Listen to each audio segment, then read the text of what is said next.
Next time! Yo! It's finally time for the next big Drayano ROM hack, Pokemon Volt White 2 Redux. Can't wait to play this. Wait, what? This game is wild, and get my ass handed to me and I only just got started. This is going to be rough. Can I beat this crazy new Hardcore Nuzlocke? Let's find out.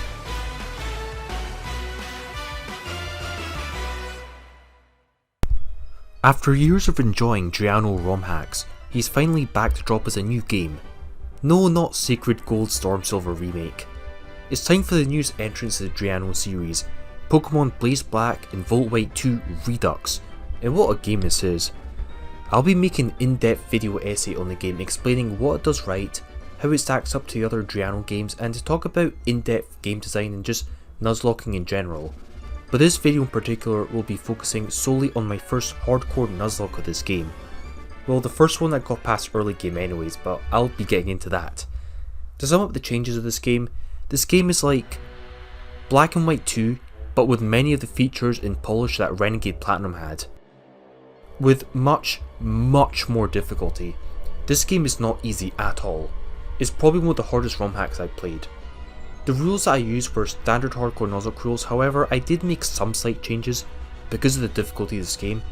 I allowed the use of setup moves, which I usually ban, and I allowed Aspertia City clause, basically letting me get an extra Aspertia City encounter in addition to my starter.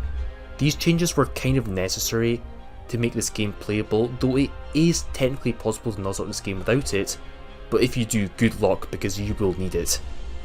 So with the rules established, this is what happened in my Hardcore Nuzlocke challenge.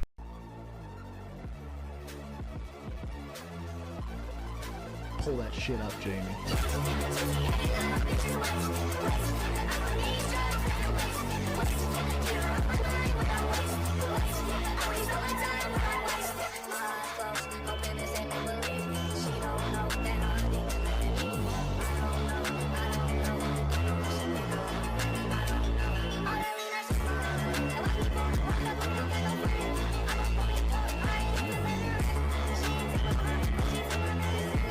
This motherfucker don't miss.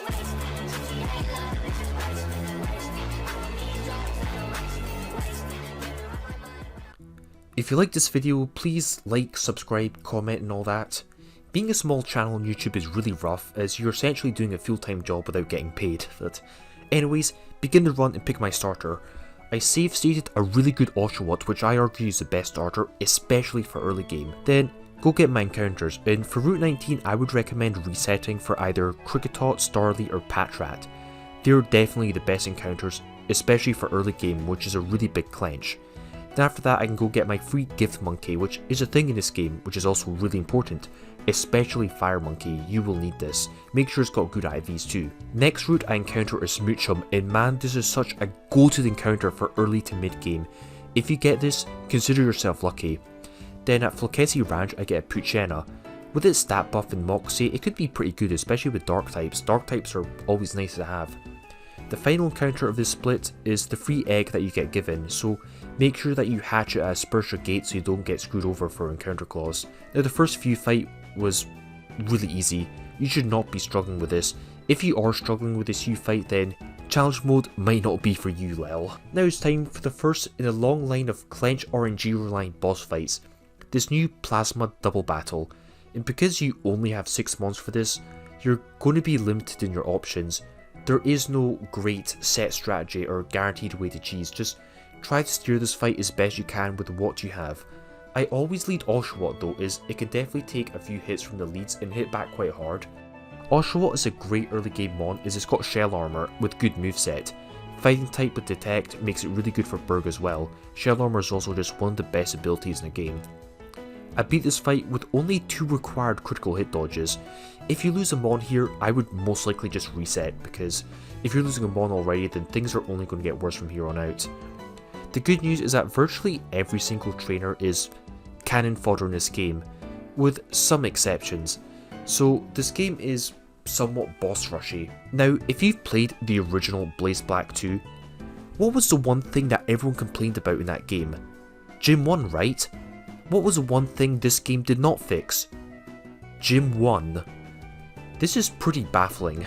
there's a very good chance you will lose at least one mon here, and you'll almost always need to dodge at least one crit, which makes the fight really dice roll and obnoxious. There's also a very decent chance that you literally just cannot beat this fight at all if you don't get the right encounters, so there's that as well. In this fight, I lead off with a Smoochum against Cherum, which was able to 1v1 Porygon. This baits in his Munchlax, which is a big threat, but this is why Patrat is a great early game encounter. It can switch in on Rock Tomb, still outspeed the Munchlax and two-shot it in return. Very nice, though this was still pretty IV reliant, so there's that as well. But now Lillipup is a big issue. It will absolutely KO me if it uses Retaliate, which I just did not want to risk, so I went to Oshawott, which was barely able to counter it.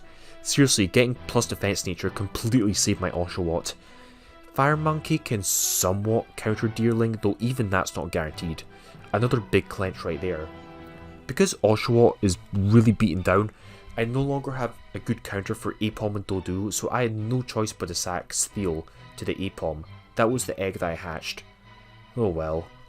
Thankfully, Pogsmoochum was able to reverse sweep, but this was very rough. One loss already is very bad, but because I have a great Smoochum, I think this is definitely workable regardless. Because I have such a good encounter, it kind of makes up for the one mon that I lost. Elysian goes straight to Gym 2, really easy trainers, get some more encounters. Now I have a long and hard rod, I can fish up in Aspertia City, and I get Remoraid, which becomes trash after early game. It's good for Berg and Bryson, and that's pretty much it. Then I get Krogunk and Shells at Verbank. These encounters were really bad. They had pretty awful IVs, and they really contributed nothing to this run. Then for the starter gift, I get Squirtle. Usually people would get Ivysaur, but because of Smoochum, I actually do not need a way to remove Toxic Spikes, which you will see soon. Wartortle is just incredible. If it has Shell Armor, you're very lucky. Good bulk, good typing, great ability, Fake Out, very good mon. Now, in the Roxy fight, I demonstrate why Smoochum is so great for this fight. It guarantees beating Roxy's Trubbish through its Focus Sash without taking any damage, also preventing her from setting up any Toxic Spikes, which can completely screw you over if you don't have Ivysaur. This baits in Whirlipede, which is actually a really good thing, as Whirlipede is the only mon on our team that Smoochum does not 1v1. Make sure that you can beat the Whirlipede, and ideally you bait in Coughing. Here I set up a sweep by getting my Wartortle to yawn the Coughing and ensuring that Smoochum get a safe switch in. You don't want your Smoochum taking any damage here. This ensures that Smoochum can KO the remaining mons with Wise classes, and it can reach level 23 by the time Golbat comes out, which is actually a really good thing because Golbat is the biggest threat in our team by far. This last bit is pretty RNG and IV reliant, but I make it work, which is really poggy woggy. If you have a really good Smoochum, you could just outspeed this Golbat and auto win. The next Bryson fight, and yes, Bryson is actually a boss fight in this game. His Delibird can wipe you if you do not have a good counter for it, so don't be afraid to over level as much as you need to beat this fight. The good thing is that this game is very generous with level caps and XP management, so take full advantage of that. I sweep with my Tiana as it's just not needed for Berg at all, so it doesn't matter if it's really close to the level cap. After the Bryson fight, get some more encounters for the final stretch before mid-game. Sandstream, Hippopotas and Grimer. Then fight the one hard fight of this split apart from Berg. A rough tag double battle. I like leading Fire Monkey for this and trying to set up, but even that is luck based as your partner will just do whatever he wants and can actually screw you over. I lost Octillery and I had no choice but to sack Krogunk to the final Farfetch, which by the way is an absolute monster this time around, especially this early on in the game. It's crazy. Losing 2 mons in this fight is very unfortunate, but I have to carry on. Before Berg, I get my last encounter being Poggenrola, and I get my Giftmon being Quilava. You really want a Quilava for Berg. Now it's time for the real gatekeeper for mid-game. This fight against Berg is very tough to beat without heavy losses and is, once again, encounter and RNG reliant. My strat was to pre-damage Wartortle to make sure that both of Berg's mons bait out double attack onto it. I fake out Masquerain, then Fire Monkey can outspeed in Rosie and Mega. This will bait double bug attack next turn on the Wartortle slot, which Quilava can switch in and take the hits. Just baiting attacks on the left slot while monkey can roast on the right slot. But this goes all wrong when I ended up speed tying with Durant, lose the speed tie, and the Durant decided to go for rock slide, and it flinched my monkey, making my plan fall apart right there. Though I had no choice but to sack, and Boldor had to get the boot, but his IVs and natures were really bad anyway, so I can live with that. Then right here is the true clutch of the run, one mon left. If I double attack, I beat this. If I protect, and Cypher goes for sword stance, which it very well could because it does not see kill, I have to reset. But my luck really balances out as it targets Duot with dual wing beat, and misses. Holy smokes, that was stupid lucky on my part. Well, 4 losses here is really bad. The 4 mons I did lose were all pretty much my worst mons anyways, and I do have some great encounters, so the run is still salvageable. The good news is that now that we're out of early game, the fights get way more doable, though don't be mistaken, mid game is still pretty hard. Colress is very free as you can just overlevel him greatly. Porygon is the only potential issue on his team, so beat that easily.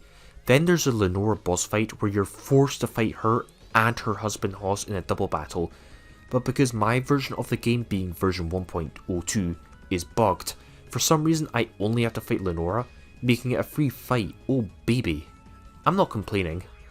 I'm actually glad for a bug for once. Now I get more encounters like Darumaka, which is, you would think is good but it's actually complete deadweight in this run. Then I get my guaranteed Audino, and this is probably the best point to get it at Route 5 or 16. You want the dupe. Then my last encounter is I get Emolga and then I fish up a Goldeen. It was not Lightning Rod unfortunately. Now the trainers in Elisa's gym are the first tricky trainers that you fight. Threats like Light Ball Pikachu and Luxray hit very hard and they have good coverage moves and you might have to dodge crits on them. The reason why this is hard is also because as of now, at the time I was making this video, these fights are not documented, so you have no idea what these trainers are going to pull out. So you have no way to plan for this. This will probably get fixed in the near future though. There were a couple close calls, but thank god I didn't lose anyone here. Another loss would have been really bad. Elisa time, and she can be awkward depending on the mons that you get. Thankfully I've got some great mons for this fight. Watchhog is trash after Berg, so it's a great mon to use as a center protect pivot. Then ground types can hit hard on the sides. Jinx is excellent here as it has fake out and Trace allows it to copy mortar drive. Perfect because in this fight the AI loves to spam discharge. The AI really likes using spread moves in double and triple battles, especially when it triggers its ally's ability. I only had to dodge a crit on Muck because I forgot about my own bulldoze damaging it. Then Watchhog had to dodge about 2 crits, but losing Watchhog in this fight would have been super fine anyways. Just pivot with your ledger type immunities and hit hard with your other mons and you should be fine. If you don't have a ground type, then that will be really clench. The next boss fight though is not fine however. Charles, and he is a heartbreaker and a run breaker this time around with a really tough triple battle. He's super hard to beat without losses as his mons are really powerful. Buffalon, Druddigon and Shell Smash Crustle are all really scary to handle. Don't hesitate to go to level 44 right up to the level cap and pray. There is no set strat for this fight, or not one that I know of anyways. I would recommend bringing mons that you're okay with losing to avoid losing your more important ones. I lost Simisear and Emolga, but that really wasn't a huge deal anyways. Those mons have kind of expired their usefulness anyways. Emolga literally did nothing this run. Could have been better, but oh well. Oh yeah, I did beat the train drivers after Elisa, who were really easy especially at this point. This then gives me access to Anvil Town where you can get a Hoenn starter. Always pick Sceptile, it's too good. Don't pick Swampert. If you pick Swampert then that's such a noob trap. Alright, more encounters. I get Ducklet at the bridge, which is actually really good for Clay. Then Onyx at Clay Tunnel, which is incredibly helpful. Water Absorb Lantern is fine, and Levitate Tynamo is pretty sweet. At least things are much more manageable now. Boss Battle Rude is next, and he's actually okay-ish to beat. Yes, his mons are super strong as they all have choice items, but because he's only got 3 mons in his team, and because of his mons all being locked into one move, you can take that to your advantage. The best strat is to bait out a move that you know you can tank with another mon, then just tank and stall out his mons with the rest. Makes the fight pretty cheesy. The only issue is that you need to bait out a move on Exploud that is not Boom Burst. It's basically nothing is taking choice spec Boom Burst. Even resisted mons could potentially just get booty blasted by it. Steelix is actually really good here as it baits out a fire or water move. And then Shell Armor Blastoise with Iron Defense is also really awesome. It can invalidate most physical attackers once it sets up with Iron Defense, and it just can't be crit anyways. Now after that, go get your Driftveil gift, and it'll be either Zoroark or Chimchar. Both are pretty good, but I really like Chimchar for this game. It's incredibly good. Remember when I said Swanna is a really good mon for Clay? Well, here I stupidly lost it to a random trainer that I accidentally triggered, and for some reason, this trainer just happened to have custom movesets. What? Almost none of the trainers in this game have custom movesets, but this one does for some reason. Thankfully, I managed to dunk on Clay anyways without it. Here's my strat for it. Sceptile leads and can pummel delete Hippowdon with Grass Knot. This beats in Nidoking, which is a huge threat and is very hard to counter without the right mons. I cannot risk Jinx switching in on a potential Sludge Wave, so it's just better to sack here. At least Pawcog has contributed to this run anyways, but Jinx can then come in, Oko the Nidoking, bait in Torterra, and one-shot it with Powder Snow, which is pretty funny because Powder Snow is its only ice move, which is really silly at this point in the game. Excadrill then gets baited in, and the really good thing is that it gets hard countered by my Samurott. Samurott having perfect IVs with a plus defense nature is just awesome. And Jinx will always bait in either Iron Head or X-Scissor, which Samurott can just tank anyways, allowing it to tank Earthquake also if it needs to. This is even better as Samurott will then bait in Power Whip Frog, which is basically free food for Sceptile. The final Garchomp can be really problematic, but my big brain way of beating it was to pivot Air Balloon, Regenerate, Audino, and Steelix to basically PP stall the Garchomp and cheese it. It'll always go for, I think, Earthquake in Poison Jab, which I could just double immune and just switch in and out indefinitely until it just runs out of PP. So that was a really easy win. Some of you might be thinking, hey, what about that Victini that you can get at Liberty Garden? Well, I didn't forget it. I actually didn't need it that much, so now I get it. If you want to get this mon before Berg, then good luck. That would be pretty awesome if you did manage to get it though. Speaking of OP encounters, I delayed Relic Castle for this moment. To get Volcarona, baby please, it was definitely worth it. Next notable boss fight is Hugh, who's not hard because of his low level. However, I did mess around and dodge a few crits as a result. Most of his mons can be countered at high enough levels, but I messed around with camera up to see how Levitate AI works. Basically, if a mon sees an immunity ability like Levitate that they actually trigger it and the ability comes up, it will stop using ground moves at all, even against my other mons, which is really strange because even though a different mon is in, the AI still technically sees Levitate for some reason. It's a weird AI glitch and I tried to see how it worked in this fight. Camera up was the only threat for me. So, time for more encounters before Skyla. I get Yanma. Then at Celestial Tower I catch Mischievous, which is actually an amazing mon deceptively. Modest nature, really good IVs, and Ghost Fairy with Levitate makes it extremely helpful typing. Really nice. Oh yeah, I caught Excadrill too now that I have Surf. At this cave, Excadrill with Sand Rush is a very potent mon for Elite 4, you will see soon. And what do you know, I just happen to have Sandstream Hippowdon on me. Awesome, right? But wait, I have to fight Colress again and his team is whack. He must have hacked Pokestar Studios or something, but his mons are pretty scary with 600 base stat total all around, they're basically legendaries. Luckily I had the counters for him, otherwise this fight would actually be kind of rough. Infernape can always one-shot his lead for me, which is really nice. Steelix can then counter the second mon, and a third mon can be countered by triggering Levitate AI to prevent it from using Earthquake, so my own Steelix can then just counter this mon as well. Then the final mon gets countered by my Excadrill, as it's only got flying and electric coverage that gets walled out by steel types, especially Excadrill. I was lucky that I had Steelix, otherwise this would have been really rough. Before Skyla, seriously beware of the trainers in Skyla's gym.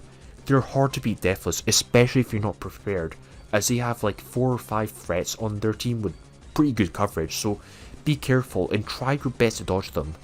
Skyla is okay to beat, however. I did make a really huge mistake in not bringing a good Gliscor answer, which really backfired my strategy. Sceptile with Detect in the center slot is really good as it just baits in attacks most of the time, while the hard hitters on the sides can basically just pummel her mons for you.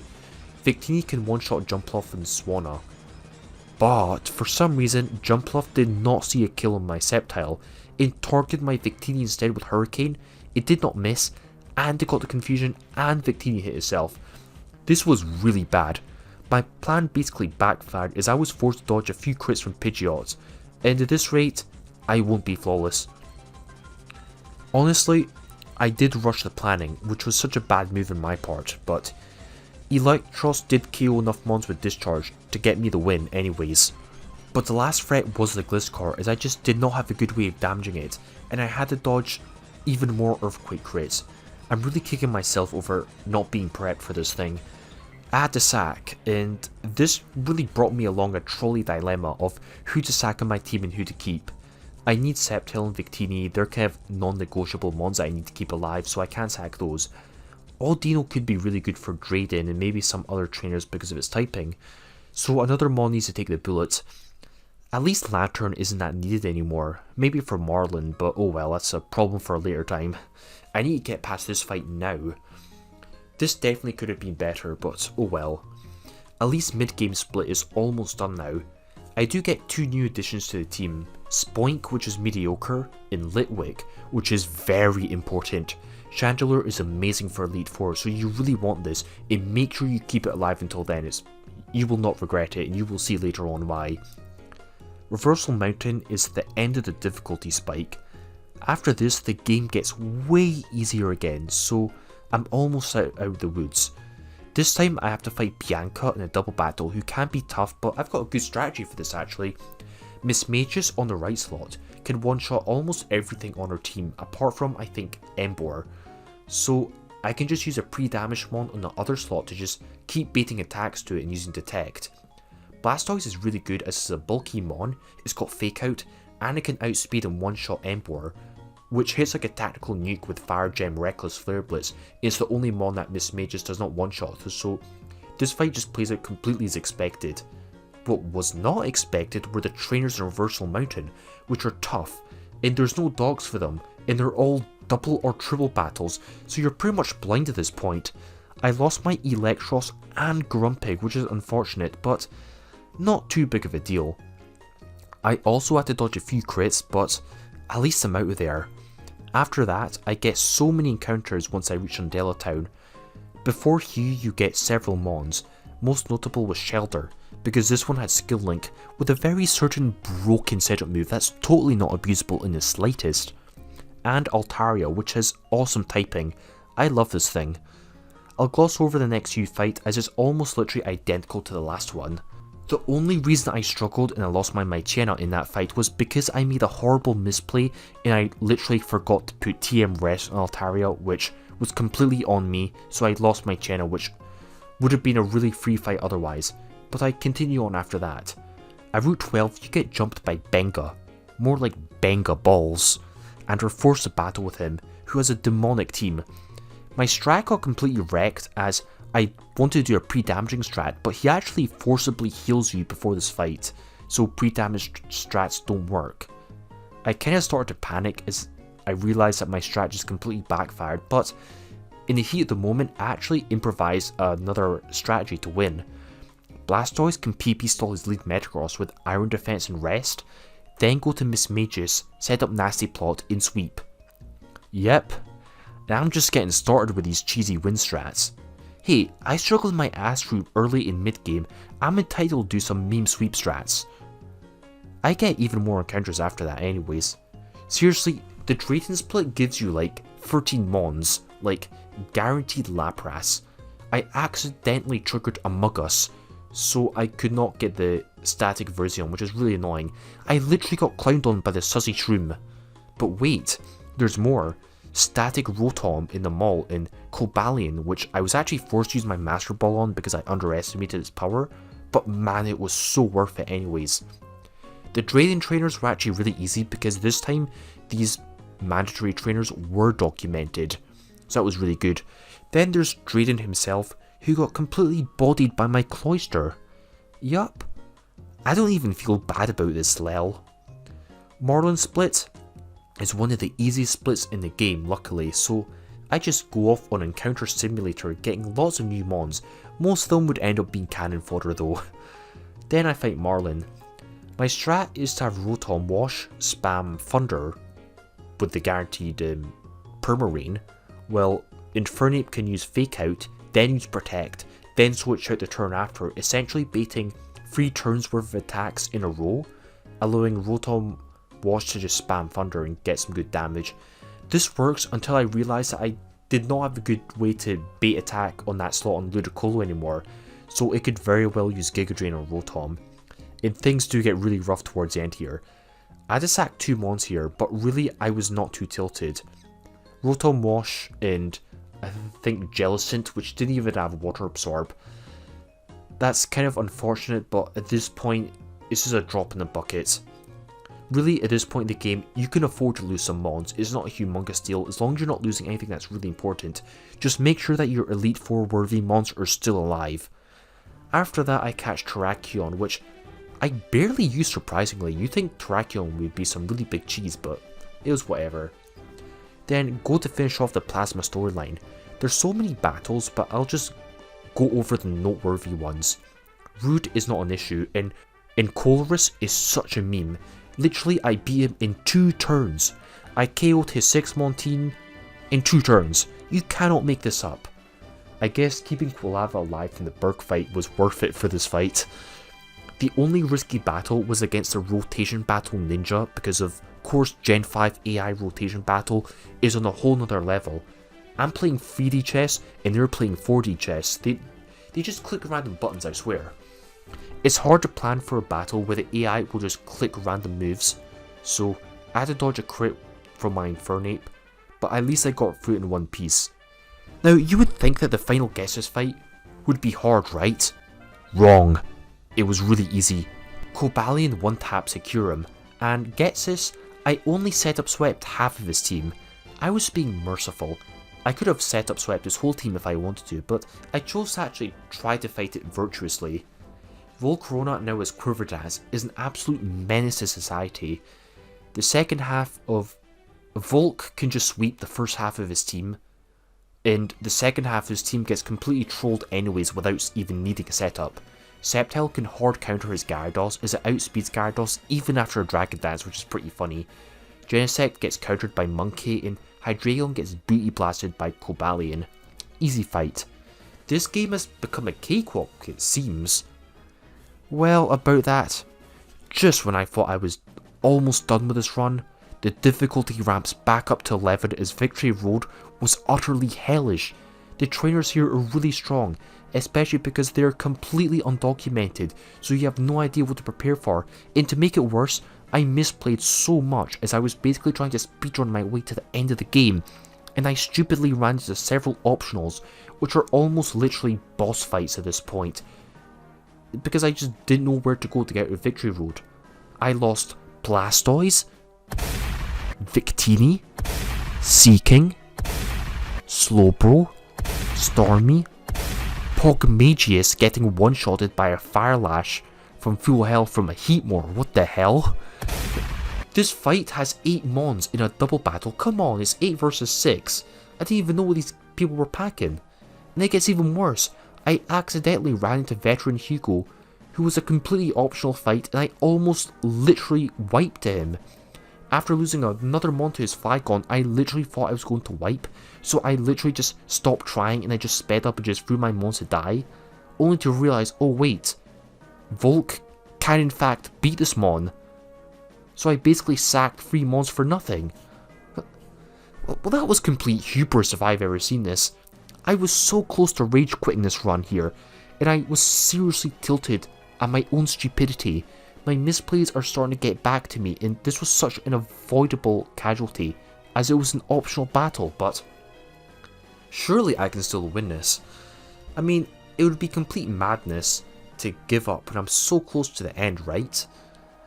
The last thing to do before the end of the game is the new weather gauntlet that gets added, where you have to fight 2 back-to-back trainers 2 times with weather teams, then you have to fight Lance afterwards.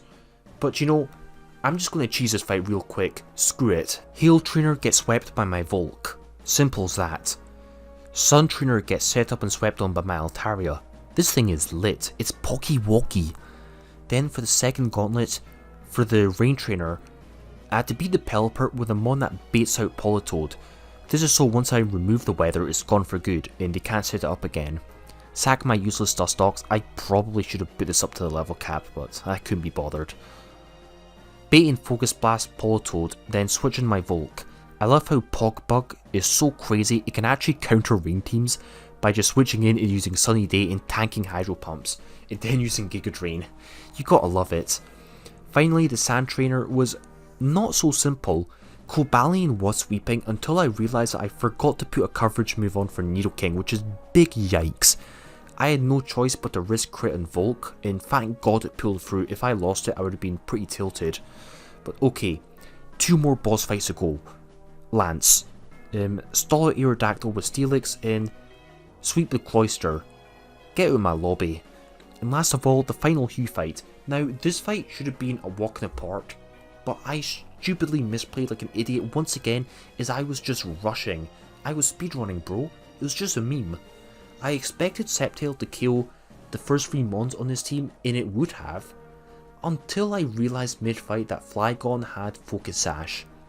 That was stupid, and now Sceptile has been booty blasted.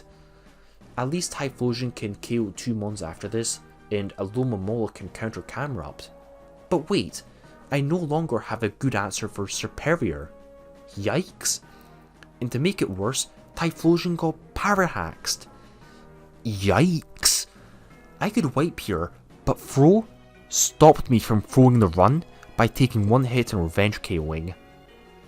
Lapras can then counter the final mon Starly, which surprisingly does not have a coverage move for it. And with that, I'm finally at the Pokemon League. But at what cost? I have lost 14 mons just in Victory Road, which is pretty embarrassing. I could have easily avoided at least half of these losses, but I can't let this get to me. I have to stay strong till the very end. Now this E4 is no pushover, as you will see, and I need to assemble a new team that can handle these threats, single, double and triple battles. I'll need to seriously plan every turn of every battle, if I'm going to get out of this in one piece. After a few hours of planning, I came up with a squad, the best mons I have left in my almost depleted box. Okay, this is it. Can my team win and make me one of the first people to have beaten Volt White 2 Redux with Hardcore Nuzlocke rules? Well, only one way to find out. First up is Chantal, and she looks pretty hard on paper, but I've got a cheese strat for her. Choice Band Excadrill on one side, with Cobalion in the centre and Hippowdon on the other side, pre-damage just to bait out attacks to it. Excadrill with Sand Rush can then spam Brutal Swing, which is actually a 100 base power dark move that hits everyone in its vicinity. With Sand Rush and Choice Band, it hits like an absolute demon and outspeeds everything. It can KO almost literally her entire team. I did have to dodge 1 crit, as unfortunately I didn't have that much of a good plan for Sableye, and it hit a lot harder than I thought it would, but luckily it all worked out, so that was a really quick fight. Oh, in case you're wondering, Metagross was my hidden Grotto encounter. I literally delayed the hidden Grotto until after Victory Road, which is kind of funny, but at least I got a really Pokemon out of it. Next up is Caitlyn, and this was such a scuffed fight. I purposefully pre-damaged so that the AI would see kill on one of my mons and attack it, and not use Trick Room, because it would see kill, so you would think that AI would prioritize it, right? This should allow me to pivot so Volcarona and Chandelure can just easily sweep. But despite pre-damaging an AI seeing kill, for some reason the AI just decided to Trick Room for some reason. And for some reason the AI decided to Trick Room its own Trick Room, which is just beyond stupid. But the next turn the AI Trick Rooms again, which is really obnoxious. I think I'm screwed over now as I just don't have a good way out of this. The AI is just not doing what it should be doing. I just have to pray, I guess. I can no longer beat this Metagross in Trick Room, and I have to switch around and stall out so the dimensions return to normal, which I barely managed to do. I had to dodge like 3 crits to make it happen. But guess what? This time Miss Sharna sees kill, and it does go for KO and not go for Trick Room. What? Now it decides to attack me, for God's sake. Had it just tried to attack me in turn 1, I wouldn't have even been this mess in the first place.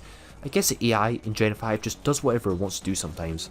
And now that Pokebug is down, I think I just lose now. At least I can sweep this fight with Chandelure, but without arguably my best Mon, I don't think I can win anymore. This is very bad, but I can't give up here of all places. Surely with 5 Mons left in my party I can salvage this, right? I needed Volk for Marshall, but maybe I can find a way to win without it. For Marshall, I really messed up my pivot strat and took more damage than I was supposed to, but I was still able to set this up so Choice Spec Chandelure with Psychic and Agility Wide Lens Metagross with Zen Headbutt can get some KOs. We do KO 3 Mons, but I don't have a great outfit as Lucario, which has Rock Slide, which I do not want to be taken. Now here I know it will go for KO on my Metagross, so Hippowdon needs to hang on, and jeez, it just manages to take the hit. Now you would think that the AI would go for a priority KO on the Hippowdon, but no. The Breloom chose to Rock Tomb KO my Chandelure, which was really obnoxious. Usually in these games the AI always prefers to go for a KO in a Mon in a double battle, if it can be done with a priority move, which Breloom has. But I guess I'm just screwed over now because AI just decided not to do that for some reason. I've lost another Mon and it really looks like I'm screwed now. Metagross was at least able to clutch this fight by KOing the final 2 Mons, but this is getting kind of grim. Okay, think positively, at the very least Grimsley can be uber cheesed. Simply set up Stealth Rocks, yawn the lead Crocodile, then Cobalion can simply use Magnet Rise and then set up and sweep, and it can also abuse Justified, which is pretty funny, breaking any sashes and one-shotting everything with close combat. Well, that was easy. You know what, maybe this is still possible. 4-Mon Iris isn't unthinkable, and I do have some pretty good matchups on my team from the Mons that are still alive anyways. Can I beat this run and be one of the very first few people to have Nuzlocked this game? Well, let's go.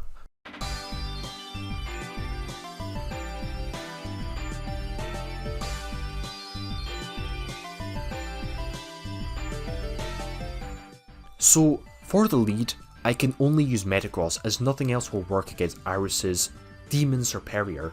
Yachi Berry makes it so I have to take a lot of damage to beat this, and I had to use Lumpberry just in case I went for Glare, but I probably should have went for like Ice Gem or Expert Belt or something else. Okay, I beat that. Hydreigon is in next, and the good news is that Justified Cobalion always hard counters it, which is really nice. Okay, so now it's back to being a 4 vs 4, I can't mess up now. Alakazam is really scary with Focus Sash, Aura Sphere and Energy Ball and Nasty Plot. But Rindoberry Hippowdon can at least take 2 hits from it. And wow, the Alakazam gets really greedy and tries to set up, allowing me to yawn it and use Protect and put to sleep, and surprisingly I managed to 2-shot it while it's asleep. Holy smokes, I'm actually in the lead now. But this Empoleon is really scary. I have no choice but to sack my Hippo to it, at least it served its purpose now by setting up Sand, and it KO'd him on, so at least Hippo's done its job. But what? It dodged Hydro Pump, allowing me to then 2-shot the Empoleon in return with Bulldoze. Oh my god, my luck has really come back now. This lets me win the fight, as it's now 4 vs 2? Though if I did not dodge that Hydro Pump, things would be a lot different. I think if I did lose my Hippowdon to Empoleon, I probably most likely would have still won the fight, but it would have been a lot more RNG reliant and a lot more difficult to pull off. But now after that, her ace Latios is in, and okay, now Hippo really does need to get sacked now. At least it put in some good work, but not for nothing, as this allows Excadrill with Expert Belt to come in and then one-shot the Latios from this range with X-Scissor, which is really impressive. It's damn strong. The final Mon. This is it. Dragonite. I can win now. Aw, Excadrill gets burnt and is going down. But okay, Metagross can revenge KO for the win. This is incredible. I beat Iris with only 4 Mons and I only lost 1 of them. I was so shocked that I managed to come back from such a scuffed Elite Four, but here I am. The game's been beaten. It's all over, baby. This was such a crazy run with so many highs and lows and ups and downs, and I feel like I've learned so much about this game as I progress, in that if I were to play this game again, which I will, I'd have a much easier time because I now am much more familiar with the ins and outs of this game. I guess it's kind of like Vintage White, where the game has a pretty pronounced learning curve, but once you do get past it, things get a lot easier. But guess what? There's more. Now it's time for post-game. Post-game, baby, which I'm really excited for. There was so much brand new content to do, and so many new boss fights and encounters and legendaries you can catch. Like the Iris rematch, where she has Rayquaza, and Air Balloon Heatran, and Soldew Latios. Holy smokes, the last one was Life Orb. It's a big step up. Well, at least I can catch a lot of legendaries myself, which makes things pretty fun. I literally just got started and I've already gone Uxie in a Manaphy egg, which is pretty awesome. Time to do some of this new post-game plot and... Wait, what? Chilling Crest and Chili literally just jumped me, and I'm forced to battle them. Back to back to back? Without being healed in between? What kind of BS is this? I wiped because of this. Oh. Okay, I got a vent about this BS. This is so unfair and so tilting and just beyond stupid. First of all, being jumped in a Nuzlocke by a boss fight and forced into battle is always annoying. It basically removes all agency from the player. And the worst thing is, in a vanilla Black and White 2 game, which is what I was basing this fight off of, I actually looked it up beforehand. In those games with Chilling Crest and Chili, the game actually gave you an option to refuse battling them so you could battle them when you're ready to do so. But no, for some reason in Volt White 2 Redux, the developer thought it was a good idea to change this boss fight to make it unfair as hell. There is no warning that they jump you and force you to battle them immediately upon entering this restaurant. Not even in the docks. So the game just decided to end my 50-hour Nuzlocke like that. Which left a really sour taste in my Nuzlocke. I was really hyped about doing post-game. It's my favourite part of the game, really. Oh well, at least I beat the main storyline, and at least I know to dodge this BS boss fight for when I get back here. Which I will, and I will most likely make another video about that. Overall, I did enjoy this game, and it's probably my favourite Drayano hack. I'm not sure. Fire Red Omega and Renegade Platinum are really hard to beat, and they are better in some ways, and there are a few flaws with this game, but if you're a Nuzlocke enjoyer, a ROM hack enjoyer, and a Drayano enjoyer, then what are you waiting for? Go play this game now. This concludes the video. I will be making more challenge runs, and I would like to make a big in-depth video essay reviewing this game in great detail. So if you like this video, then please make sure that you like, comment and share and all that, and I need some clout, you feel me. But with that, I will see you all next time. Goodbye.